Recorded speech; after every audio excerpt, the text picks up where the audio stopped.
Die Abenteuer von Bernd Schäferhund und Trixie Dackel. Folge 8. Ein langweiliger Tag. Oder etwa nicht. Gesundheit, Gesundheit, ruft Trixie Bernd zu. Bernd liegt noch in seinem Körbchen. Durch sein Niesen hat er Trixie geweckt. Hat hier etwa jemand Pfeffer auf die Nase gestreut? Fragt Trixie ihn lachend. Nein, nein, sagt Bernd leicht verschnupft. Ich verliere mein Sommerfell. Das ist jedes Jahr das Gleiche. Wenn ich mich dann im Schlaf umdrehe, bekomme ich meine eigenen Haare in die Nase und davon muss ich dann niesen. Du hast doch nicht etwa eine Hundeallergie, Bernd, sagt Trixie scherzend. Bernd lacht. Natürlich nicht, du kleines Hündchen. Komm, wir laufen in den Garten und schauen mal, was uns dieser Tag bringt. Die beiden gehen nebeneinander den gewohnten Weg, wie jeden Tag, durch das Wohnzimmer in den Garten. Bernd und Trixie verschwinden getrennt voneinander ins Gebüsch, um sich erst einmal frisch zu machen. Trixie kommt eher hervor und schnüffelt sich durch den großen Garten. Sie hat eine Spur, kann sie aber nicht wirklich zuordnen. Bernd folgt ihr und hilft ihr. Ich kann fast nichts riechen, jault Bernd. Ich habe die Nase immer noch verschnupft. Aber ich kann ja mal laut bellen. Und das tut Bernd auch. Aber ändern tut sich nichts. Keine Spur von dem neuen Geruch in Trixie und Bernds Garten. Trixie ist nervös. Bernd, mir ist langweilig, aber so richtig. Ich weiß, dass hier irgendetwas ist.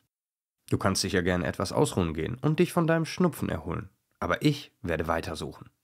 Bernd nickt und sucht sich ein gemütliches Plätzchen, auf dem er sich etwas ausruhen kann. Zwischendurch hört man ihn immer mal wieder niesen und er schimpft, weil er sich über sein eigenes Fell ärgert. Dies wiederholt sich jährlich, pünktlich zum Fellwechsel. Trixie rennt schon mehr als 2 Stunden herum und macht auch kurz eine Pause. Naja, so richtig zur Ruhe kommt sie nicht. Sie hält es nicht mehr aus und überlegt sich, zu Bernd zu gehen und ihn doch noch einmal um seine Hilfe zu bitten. Sie verlässt ihr Blätternest an ihrer Lieblingsstelle der großen Eiche, um Bernd zu finden. Plötzlich aber landet vor ihr ein großes, gefiedertes Tier mit einem riesigen Schnabel. Trixie duckt sich und macht sich vor Schreck so klein sie nur kann. Der große Vogel fängt an zu lachen. »Hallo, kleiner Hund, ich werde dir nichts tun. Aber ich habe dich und deinen schwarzhaarigen Freund beobachtet. Ihr seid sehr neugierig, ihr zwei. Ich heiße Helmut. Ich bin ein Storch.« »Oh«, zittert Trixie verwirrt. »Ein Storch, das war es also, was ich hier gerochen habe. Ich bin Trixie Dackel und ich habe mich gerade richtig erschrocken. Komm, ich stelle dir Bernd vor. Bernd ist etwas verschnupft.« »Klingt gut«, erwidert Helmut, der Storch. Trixie fragt Helmut, »Warum hast du denn eine Armbanduhr an deinem Flügel?« »Oh«, Helmut antwortet, »naja, ich bin etwas kurzsichtig. Ich kann die Kirchenuhr schlecht erkennen. Also gab mir meine Frau diese Uhr, denn sie möchte, dass ich zeitig zum Essen mit den Kindern zu Hause bin.« Klingt irgendwie logisch, meint Trixie. »Da ist ja Bernd auch schon«, freut sich Trixie. Bernd schnarcht mit seiner verstopften Nase, so wie es nur der echte Bernd Schäferhund kann. Helmut der Storch muss grinsen. Bernd wacht auf und das ohne wieder niesen zu müssen. »Hallo«, ruft Helmut. »Ich war heute Morgen schon mal in eurem Garten.« Trixie ruft Bernd zu. »Hey, das ist Helmut. Er ist ein Storch und er hat sogar eine Armbanduhr an seinem Flügel.« Bernd ist erfreut. »Trixie, du hattest also doch den richtigen Riecher heute Morgen.« Bernd fragt Helmut, ob er ihm nicht den ganzen Garten zeigen soll. Helmut ist einverstanden und die 3 machen sich auf eine Entdeckungsreise auf den Weg durch den großen Garten.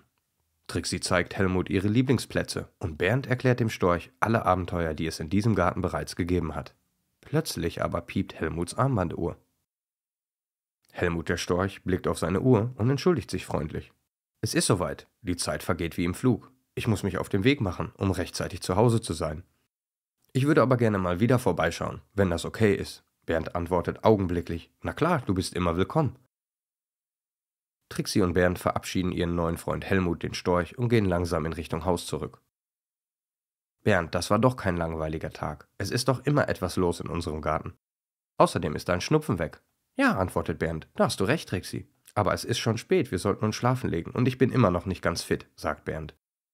»Ja, das sehe ich genauso, Berndchen. Ich habe mich heute gar nicht ausgeruht. Ich muss mich jetzt hinlegen, denn ich will ja fit sein. Für morgen, für unser neues Abenteuer.«